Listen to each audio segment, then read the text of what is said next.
SV news కు స్వాగతం. ముందుగా హెడ్లైన్స్. కుంభమేళాలో ఈ భక్తులకు ఫ్రీ ఫుడ్, వసతి వివరాల కోసం కాల్ చేయండి. ముఖ్యమంత్రి రేవంత్ రెడ్డికి కేటీఆర్ సవాల్.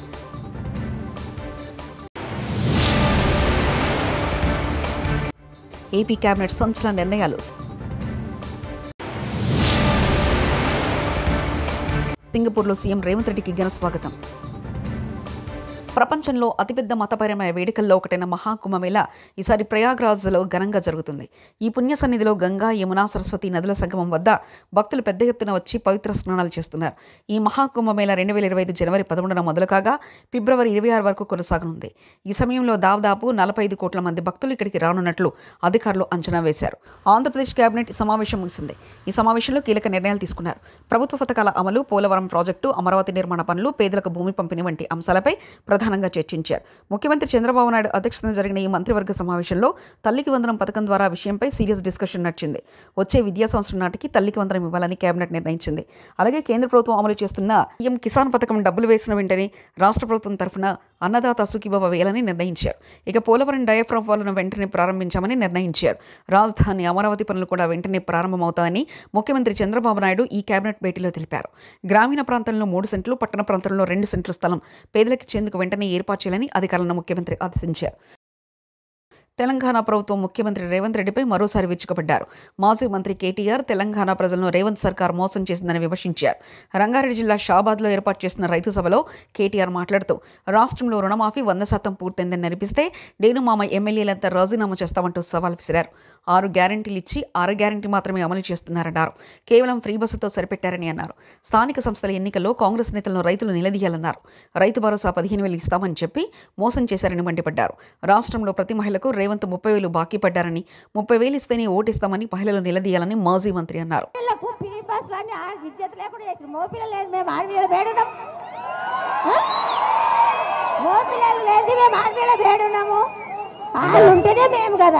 నువ్వు లాజికల్ గా అడిగితే నేనేం చెప్తాను? లాజిక్ తో పద్ధతి కాదా? సరే నేను చెప్తా. మరి ఎక్కడ ఎదురుగా పడితే చెప్తా, కానీ తప్పించుగా తిరుగుతుండే ఏం చేయాలి? రైట్. థ్యాంక్ యూ చిన్నమ్మ. రాష్ట్రంలో ఏ ఊరికైనా సరే, చేవెళ్ళ నియోజకవర్గం అయినా సరే, ఏ నియోజకవర్గం అయినా సరే, డేటు, ప్లేసు, టైము 3 నీ ఇష్టం. ఏ ఊరికంటే ఆ ఊరికి పోదాం. నువ్వు కాకపోతే నీ మంత్రులను పంపి ఏ ఊరికన్నా పోదాం. ఒక్క ఊర్లోనన్నా గిన్న రైతులు రుణమాఫీ అయిందని 100% కింద రాసిస్తే మొత్తం బీఆర్ఎస్ పార్టీ నాయకులం రాజీనామా చేసి పోతామని చెప్పి కూడా నేను విజ్ఞప్తి చేస్తా ఉన్నా.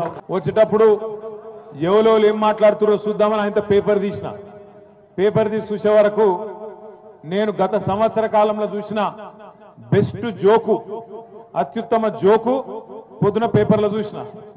ఏంటిదా జోక్ ఎరికేనా?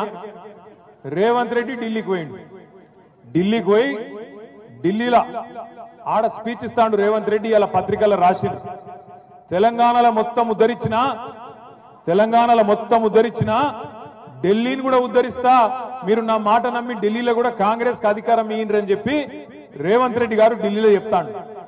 6 గ్యారెంటీలు అమలు చేసిన, రుణమాఫీ మొత్తం చేసిన, మొత్తం తెలంగాణను ఉద్ధరించిన, 100 రోజులలోనే అన్ని ఇచ్చిన మాటలన్నీ నిలబెట్టుకున్నా, అదే తరీఖన ఢిల్లీలో కూడా చేస్తా, మీరు నా మాట నమ్ముండ్రి, తెలంగాణ ముఖ్యమంత్రిగా చెప్తున్నా అని చెప్పి రేవంత్ రెడ్డి గారు ఢిల్లీలో చెప్తున్నారు. ఇక్కడికి వచ్చిన మా ఆడబిడ్డలు నేను అడుగుతున్నా, మీరు జవాబు చెప్పాలి. అమ్మకు అన్నం పెట్టనోడు చిన్నమ్మకు బంగారు గాజులు చేయిస్తాడా? అమ్మకు అన్నం పెట్టనోడు చిన్నమ్మకు బంగారు గాజులు చేయిస్తాడా?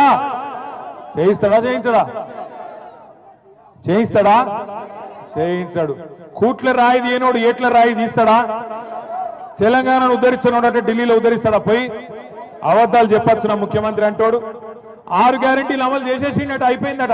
విద్యుత్ బకాయిలు చెల్లించడం లేదంటూ సిరిసిల్ల మున్సిపల్ కార్యాలయానికి విద్యుత్ సరఫరా నిలిపివేసిన సెస్ అధికారులు, అంధకారంలోనే విధులు నిర్వహిస్తున్న మున్సిపల్ అధికారులు. విద్యుత్ సరఫరా లేకపోవడంతో కంప్యూటర్, ఇంటర్నెట్ సేవలను వినియోగించగలకపోతున్నామన్న మున్సిపల్ అధికారులు సెస్కు 4,58,90,749 రూపాయలు విద్యుత్ బకాయి ఉన్న సిరిసిల్ల మున్సిపల్ డిసెంబర్, జనవరిలో నోటీసులు జారీ చేసినా కూడా మున్సిపల్ అధికారులు స్పందించకపోవడంతో విద్యుత్ సరఫరా నిలిపివేసిన సెస్ అధికారులు.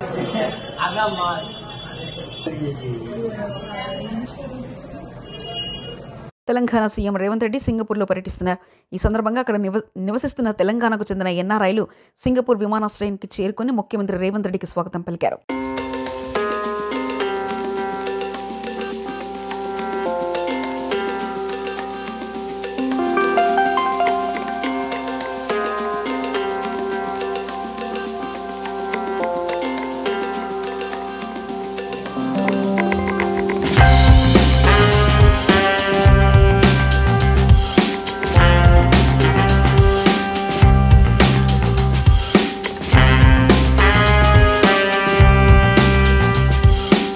తిరుమల శ్రీవారిని పలువురు ప్రముఖులు దర్శించుకున్నారు.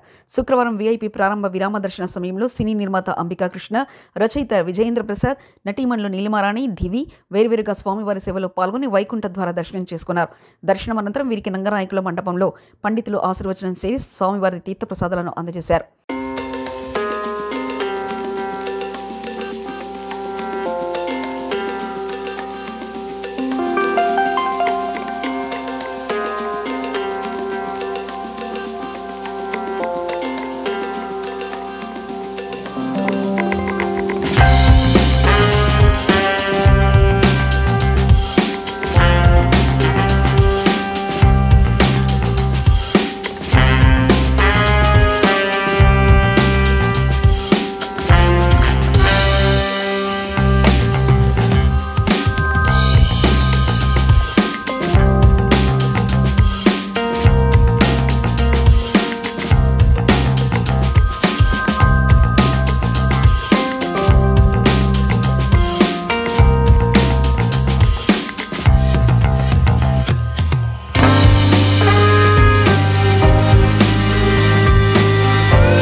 విశాఖ నుంచి చర్లపల్లి వెళ్లే సికింద్రాబాద్ జనసాధారణ రైలు ఖాళీగా బయలుదేరింది.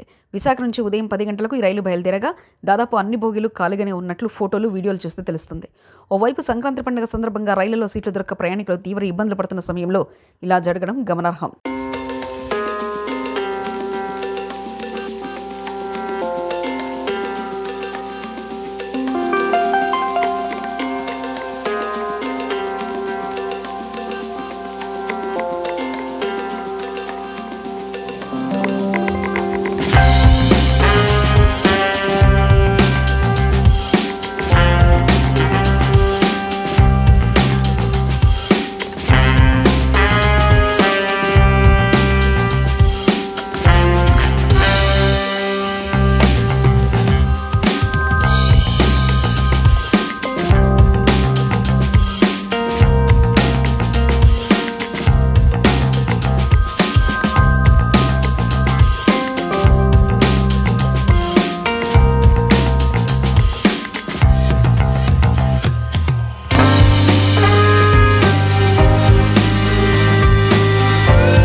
భారతదేశం అత్యున్నత న్యాయస్థానం పంజాబ్ రాష్ట్రం ఇతరులు విఎస్ దేవీందర్ సింగ్ ఇతరులు సివిల్ అప్పీల్ నంబర్ 2317 ఆఫ్ 2011 మరియు డబ్ల్యూపీసీ నంబర్ 502 ఆఫ్ 2022 తేదీ 1/8/24న వెలువరించిన తీర్పును అనుసరించి ఆంధ్రప్రదేశ్ ప్రభుత్వం షెడ్యూల్ కులాలలోకి ఉపవర్గీకరణపై విచారణ చేయడానికి శ్రీ రాజీవ్ రంజన్ మిశ్రా ఐఏఎస్ రిటర్న్ నేతృత్వంలో ఏకసభ్య కమిషన్ను నియమించింది.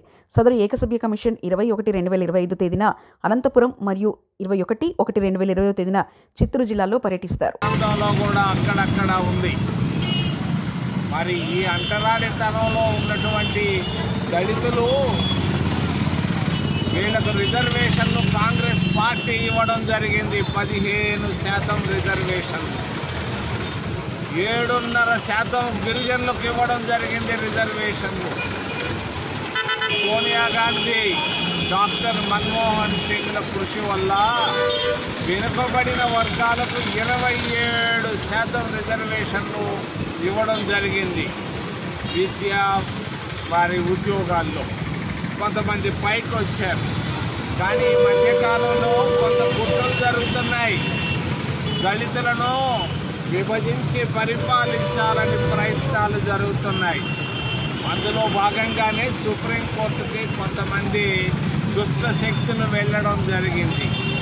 అక్కడికి వెళ్ళి ఒక పనికి మాలిన చట్టాన్ని ఒక జడ్జిమెంట్ని తీసుకొని వచ్చారు.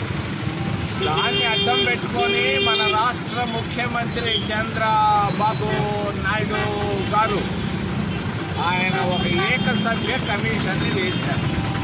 ఆ ఏకసభ్య కమిషన్లో ఉన్నటువంటి మిశ్రా ఆయనకు అంటరానితనం అంటే తెలియదు. ఆయనది ఉత్తరప్రదేశ్ రాష్ట్రం. ఆయన ఎప్పుడు దళితులు వెళ్ళకపోలేదు. ఆయన దళితులకు మంచినీళ్ళు కూడా ఇవ్వనటువంటి వ్యక్తిని తీసుకొని వచ్చి ఏకసభ్య కమిషన్ వేసి దళితులకు అన్యాయం చెయ్యాలన్న ఉద్దేశంతో రాష్ట్ర ప్రభుత్వం తెలుగుదేశం చంద్రబాబు నాయుడు ఉన్నాడు అని చెప్పక తప్పదు. ఎందుకంటే ఆయన తీసుకున్నటువంటి నిర్ణయం. నేను దీన్ని ఖండిస్తున్నాను. చంద్రబాబు నాయుడు నాకు బాగా తెలుసు. 50 సంవత్సరాలుగా ఆయన తెలుసు. ఆయన కాంగ్రెస్ పార్టీ వల్ల మంత్రి అయ్యాడు, ఎమ్మెల్యే అయ్యాడు. అటువంటి వ్యక్తి ఈరోజు రాష్ట్రానికి ముఖ్యమంత్రి అయ్యాడు. ముఖ్యమంత్రి అయ్యి ఆయన చేయాల్సింది ఏంటి? మరి ప్రతి ఇంటిలో ఈరోజు 2 నిరుద్యోగులు ఉన్నారు. వాళ్లకు ఉద్యోగాలు కావాలి. ధరలు బాగా పెరిగిపోయినాయి. ఈ ధరలు తగ్గించాలి. ట్యాక్సులు పెరిగిపోయినాయి. ట్యాక్సులు తగ్గించాలి.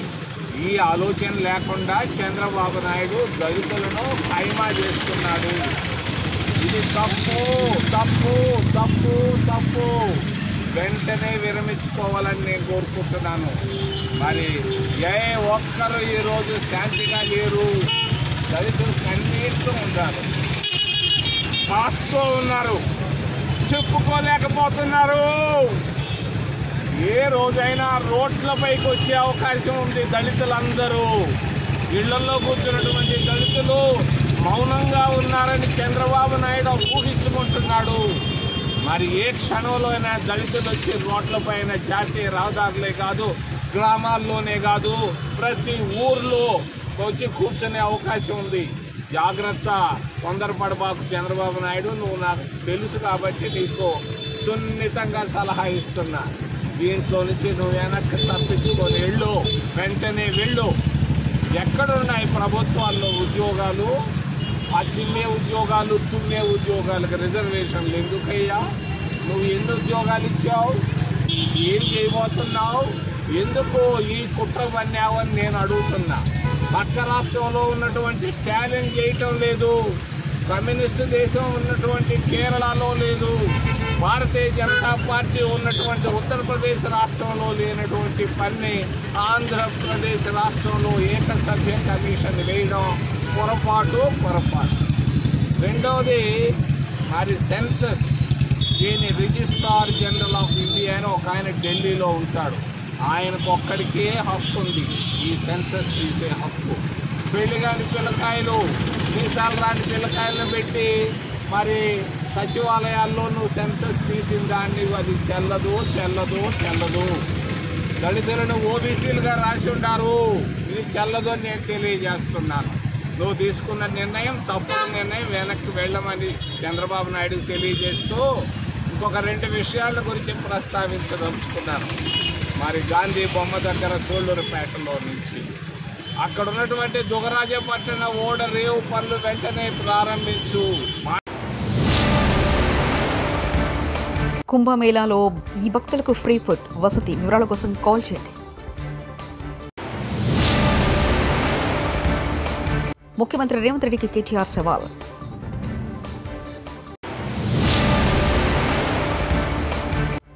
ఏపీ కేబినెట్ సంచలన నిర్ణయాలు. సింగపూర్లో సీఎం రేవంత్ రెడ్డికి ఘన స్వాగతం. ఇవి బులెటిన్ విశేషాలు. చూస్తూనే ఉండండి ఎస్వీ న్యూస్.